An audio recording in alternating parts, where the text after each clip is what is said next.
सभी भक्तजनों को राधे राधे। जय श्री कृष्ण। संक्षिप्त गरुड़ पुराण पंचवक्त्र पूजन तथा शिव अर्चन विधि अध्याय 21 से 23। सूची ने कहा, हे ऋषियों, अब मैं पंचमुख शिव की पूजा का वर्णन करूंगा जो साधक को भक्ति और मुक्ति दोनों प्रदान करती है। साधक को सबसे पहले निम्न मंत्रों से उन देव का आह्वान करना चाहिए। ओम भू विष्णवे आदि भूताय सब धाराय मूर्ति स्वाहा। पुनः ओम हाम सद्योजाताय नमः कहकर साधक सद्योजता का आह्वान करे।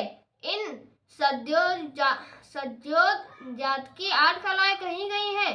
उनका नाम सिद्धि, रिद्धि, धृति, लक्ष्मी, मेरा, कांति, स्वधा, स्थिति है।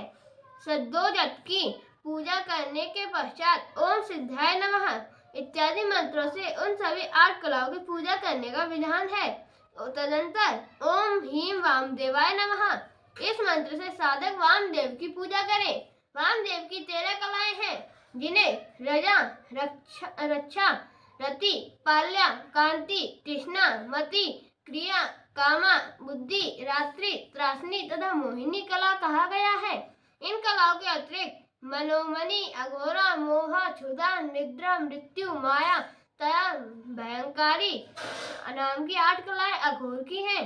उक्त समस्त कलाओं का पूजन करने के बाद साधक को ओम हेम तत्पुरुषाय नमः इस मंत्र से तत्पुरुष देव की पूजा करनी चाहिए। उनकी निवृत्ति, प्रतिष्ठा, विद्या, शांति और संपूर्ण ये 5 कलाएं हैं। साधक कलाओं की पूजा करके ओम ह्रौम ईशानाय नमः इस मंत्र से ईशान देव की पूजा करे। तत्पश्चात ईशान देव की निश्चला, निरंजना, शशिनी, अंगना, मरीचिया, ज्वालिनी नामक जो 6 कलाएं हैं, उनकी पूजा करके पूजन संपूर्ण करे। सूची ने पुनः कहा, हे ऋषियों, अब मैं शिव की अर्चन का वर्णन करूंगा जो भक्ति और मुक्ति दोनों प्रदान करने वाली है। 12 अंगुल के माप में बिंदु द्वारा किसी पात्र में भगवान शिव की मूर्ति बनानी चाहिए। उसमें शांत, सर्वगत और निराकार का चिंतन करना चाहिए। बिंदु द्वारा बनाई गई मूर्ति में ऊपर की ओर 5 बिंदु लगाना चाहिए। जो शिव का मुख है वह छोटे आकार में होना चाहिए और नीचे की ओर मूर्ति के अनुसार बिंदु लगाकर बड़े बड़े अंग बनाना चाहिए। मूर्ति के अधोभाग में 6ठा बिंदु विसर्ग के साथ होना चाहिए जो शस्त्र है। इसके साथ होम लिख देना चाहिए। यह महामंत्र है और संपूर्ण अर्थों को देने वाला है। साधक मृत्यु के ऊर्ध्व भाग से लेकर मूर्ति के चरण पर्यंत तक अपने दोनों हाथों से स्पर्श करें और महामुद्रा दिखाए। इसके बाद संपूर्ण अंगों में न्यास आदि करे। तदंतर वह अस्त्र मंत्र ओम फट का उच्चारण करता हुआ दाहिनी हथेली से स्पर्श करके शोधन करे। उसके बाद कनिष्ठा उंगली से महामंत्र से तर्जनी उंगली तक न्यास करना चाहिए। अब मैं हृदय कमल की कर्णिका में पूजन की विधि बतलाऊंगा। उसमें धर्म, ज्ञान, वैराग्य, ऐश्वर्य आदि की अर्चना करें। सर्वप्रथम आवाहन, स्थापन, पाद्य, अर्घ्य, आचमन, स्नान अर्पित करें तथा अन्य विविध मानस उपचारों को करके तदाकार हो जाए। उसके बाद अग्नि में आहुति देने की विधि कह रहा हूँ।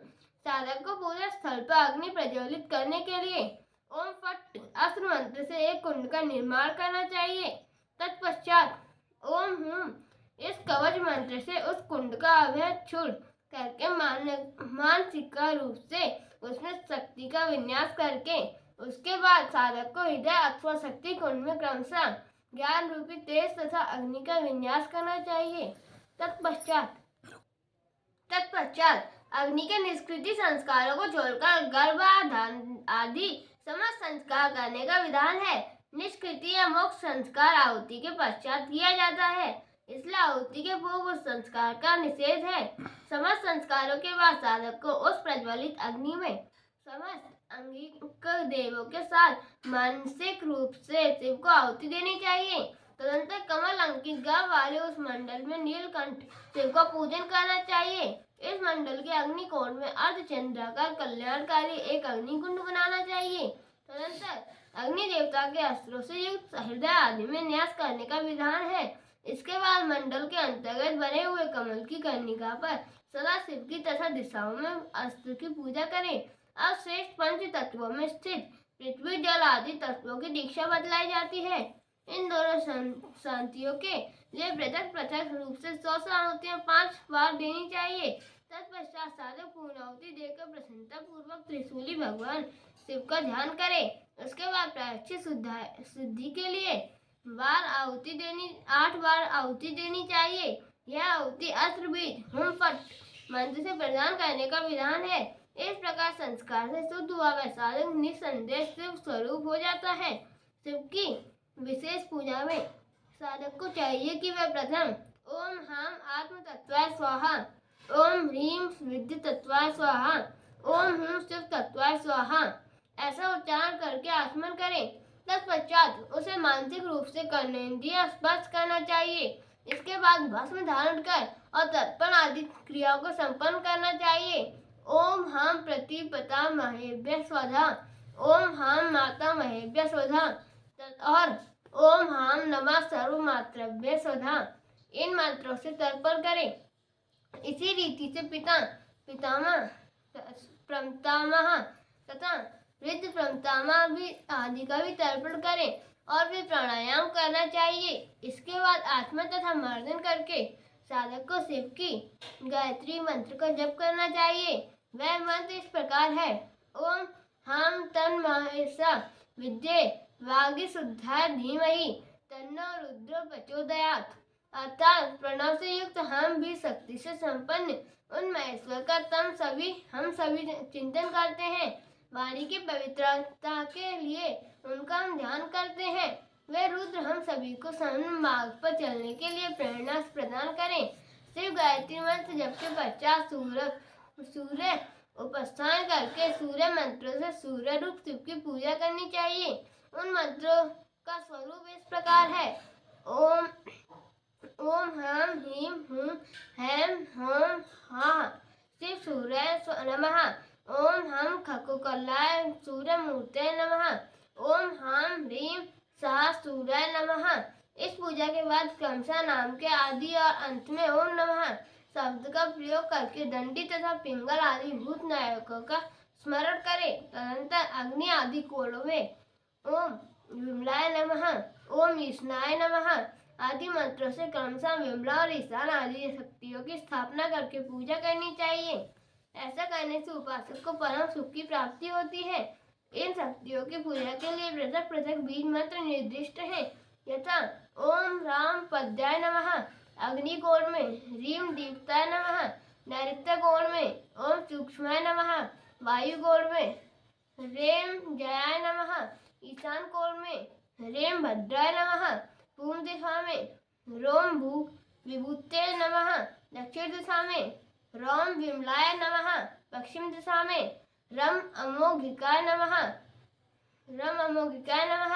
रम विद्युताय नमः उत्तर दिशा में और रम सर्वतोमुखाय नमः मंडल के मध्य में।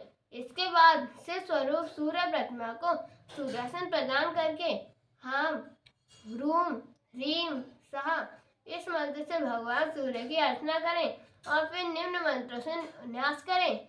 ओम आम हृदयकाय नमः, ओम भूभव स्वाहा शीर्षे स्वाहा, ओम भूव स्वाहा शिखाय वसट, ओम ह्रौम ज्वालिन्यस नमः, ओम ह्रौम कवचाय हुम, ओम ह्रौम अस्त्राय फट, ओम ह्रौम फट राज्याय नमः, ओम ह्रौम फट दीक्षिताय नमः।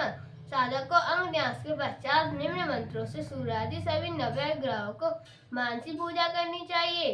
ओम सा सूर्याय नमः, ओम सोम सोमाय नमः, ओम मम मंगलाय नमः, ओम बुम बुद्धाय नमः, ओम ब्रह्म बृहस्पताय नमः, ओम भव भार्गवाय नमः, ओम सम शनिचराय नमः, ओम रम राहवे नमः, ओम कम केतवे नमः, ओम तेज चढ़ाय नमः।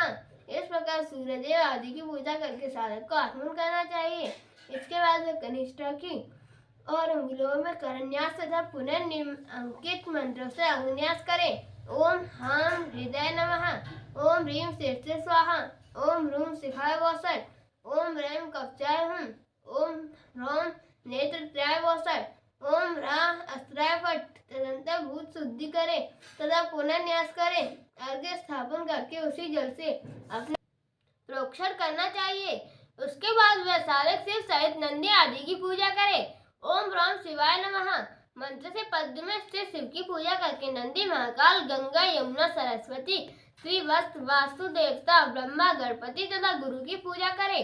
तत्पश्चात साधक को पद्म के मध्य में शक्ति एवं अनंत देव की पूजा करके पूर्व दिशा में धर्म, दक्षिण में ज्ञान, पश्चिम में वैराग्य, उत्तर में ऐश्वर्य, अग्निकोण में अधर्म, नैऋत्य कोण में अज्ञान, वायव्य में अवैराग्य, ईशान में अनैश्वर्य, पद्म की कर्णिका में वामा और ज्येष्ठा, उसके बाद पूर्वा आदि दिशाओं में रौद्री, काली, शिवा तथा असिता आदि शक्तियों की पूजा करनी चाहिए। तदंतर साधक को शिव के आगे स्थित पीठ के मध्य में ओम ह्रौम कल विकारण्य नमः, ओम ह्रौम बल विकार्य नमः, ओम ह्रौम बल प्रमथिन्ये नमः, ओम सभूत मध्वन्ये नमः, ओम मनोमन्ये नमः। इन मंत्रों से कल विकरणी एवं बल विकरणी आदि शक्तियों की पूजा करनी चाहिए। साधक भगवान शिव के लिए आसन प्रदान कर महामूर्ति की स्थापना करें। तदंतर मूर्ति के मध्य में शिव को उद्विष्ट करके आवाहन स्थापना करें।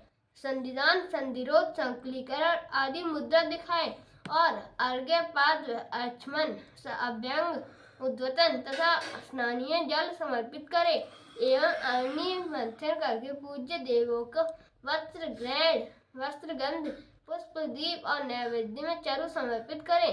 नैवेद्य के अनंतर आचमन दे करके मुख शुद्धि के लिए तांबूल, करोड़, दर्तन, छत्र, चामर, पवित्र यज्ञोपवीत प्रदान कर परमीकरण अर्चनीय देव में सर्वोत्कृष्ट भाव करे। तदंतर साधक आराध्य के साथ अदाकार होकर उनका जप करे तथा विनम्र भाव से स्तुति कर उन्हें प्रणाम करे। इसे धन्यवाद आदि के साथ पूर्ण गई पूजा को षडंग पूजा यह नाम दिया गया है। इस प्रकार से पूजन करने के पश्चात साधक को अग्नि आरती में चतुर्दिक कोणों, मध्य भाग तथा पूर्वादि दिशाओं में अग्नि आदि दिक देवताओं तथा इंद्रादि दिक्पालों की पूजा करनी चाहिए।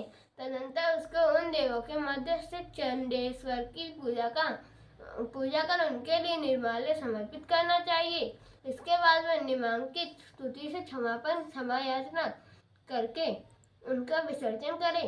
गुहाति गुहा गोप्ता त्वं ग्रहणा स्म कृतं जपम सिद्ध भगर्थ में देव त्वा प्रसादस्त्व स्थिते यति कृत्यं क्रियते सानु सदा सुकृत दृष्टकृतं तन्मे से प्रदर्शस्य रुद्र क्षपे शंकरा शिवो दाता शिवो भोक्ता शिवे सर्वमिदं जगत् शिवो जयति सर्वत्र यः शिवा सो हवेव च यत्कृष्टं यत् करिष्यामि तत् सर्वं सुकृतं तव त्वं त्राता विष्णु नेता च धन्यनाथो स्थिति में से। हे प्रभु, आप गुहा से गुहा तत्व के संरक्षक हैं। आप मेरे किए हुए जप को स्वीकार करें।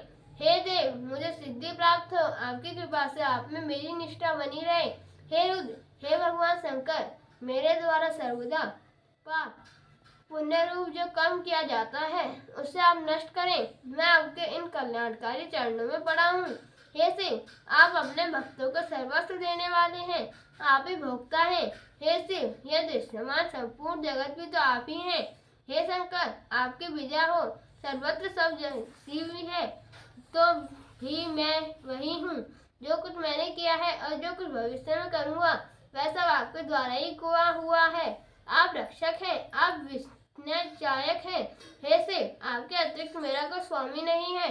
हरि ने पुनः कहा, हे रुद्र, इसके बाद में से पूजा की दूसरी विधि कह रहा हूँ।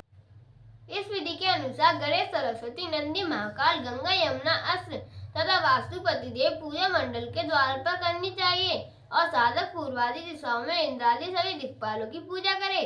उसके बाद कारणभूत समस्त तत्वों की पूजा करे।